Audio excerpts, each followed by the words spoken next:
माँ काली, माँ दूतनी दरबार की तरफ से सभी को जय माता की। किसी भी इष्ट का, किसी भी देवी देवता का हमारे ऊपर आशीर्वाद है कि नहीं, हमारी भक्ति से उनका आशीर्वाद हमें मिलता है या हम जब तप करते हैं तब उनका आशीर्वाद मिलता है। और जो भक्ति नहीं करते हैं, जो कभी एक दीपक भी नहीं जलाते हैं, क्या उनको आशीर्वाद नहीं मिलता है? तो आज इस विषय में मैं बात करूंगी कि किसी बच्चे का सवाल था हमसे कि हमारे ऊपर माता रानी का आशीर्वाद है कि नहीं। गुरु माँ बताओ ज़रा कि हमारे ऊपर माता रानी का आशीर्वाद है कि नहीं। पहली बात तो ये बेटा कि माता रानी जगत जननी है, वो जगत की माता है।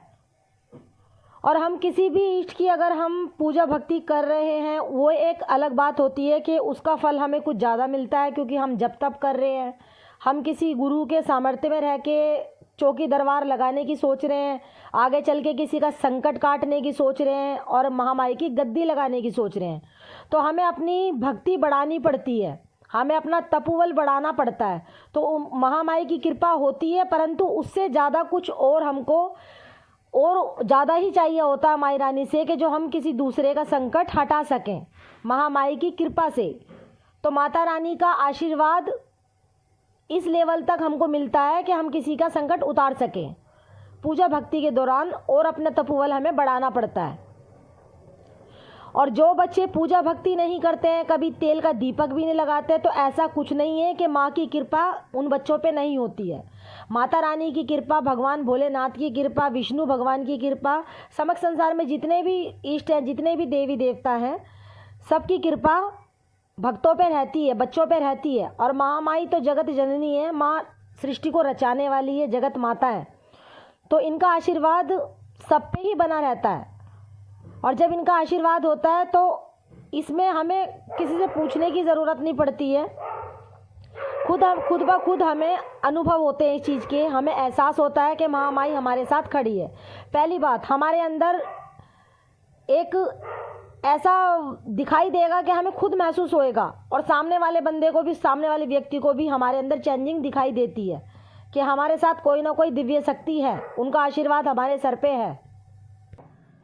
पशु पक्षियों के लिए मन के अंदर प्यार रहना, अपनी वाणी में मिठास रहना, किसी का मन नहीं दुखाना, किसी का गलत नहीं सोचना, अपने से पहले दूसरे का भला सोचना। और अगर हम सुबह के टाइम सो के उठते हैं तो बस हमारे मुंह से यही निकलता है जब भी हमारी आंख खुलती है कि माँ सबका भला करना, सबका भला करना। तो इसका मतलब हमारे ऊपर इष्ट की कृपा है, उस जगत जननी की कृपा है, क्योंकि हम अपने से पहले दूसरे का भला कर रहे हैं। कोई हमारा बुरा भी सोच रहा है और बुरा कर भी रहा है तो हमें उससे कुछ नहीं लेना, हम अपने कर्म काट रहे हैं। हमें पता है कि हमें दूसरे के लिए भला बोल के, उसके लिए अच्छा सोच के हमारे कर्म कटेंगे। अगर सामने वाला व्यक्ति कोई गलत तुमने दो बात बोल भी रहा है और तुम उसको पलट के जवाब नहीं दे रहे हैं, तो बस मन के अंदर एक ये रहना चाहिए कि बोलने दो, बोल रहा है सामने वाला, हमें कोई फ़र्क नहीं पड़ता, वो बोल रहा है, मेरे कर्म साफ हो रहे हैं, उसकी जबान गंदी हो रही है। तो पहली बात, मन के अंदर सबसे पहले ये विचार रहते हैं, जब महामाई के आशीर्वाद का पता चलता है कि हमारा नेचर कैसा है, हम दूसरे के प्रति कैसी भावना रखते हैं अपने मन के अंदर। तुम्हारा मन एकदम फूल की पंखड़ियों की तरह कोमल रहेगा, आपसे किसी का दुख नहीं देखा जाएगा, आप सबके दुख में साथ देने की सोचोगे। हर मतलब समय समय पे कहीं ना कहीं जहाँ भी आपको लगेगा कि ज़रूरतमंद इंसान है, इसे हमारी ज़रूरत है, चाहे पैसे की हो, चाहे धेले की हो, चाहे शरीर की हो, तो आप सबका साथ देने की सोचोगे, हर किसी के सुख दुख में साथ दोगे, किसी का दिल नहीं दुखाओगे, अपनी वाणी में मिठास रखोगे। तो यही भगवान की कृपा होती है, यही जगत जननी की आशीर्वाद होता है। इसी सब संकेतों से हम पहचान सकते हैं कि हमारे अंदर उस परमात्मा के दिव्य शक्ति के कुछ अंश हैं, थोड़े से कुछ अंश हमारे अंदर हैं, जो हम इंसान योनि में आके भी अपना मन एक कोमल रख रहे हैं, उस भगवती के प्रति इतनी हमारा भावना रहती है कि हम उसकी भक्ति में लीन रहें, हम किसी का दिल ना दुखाएं।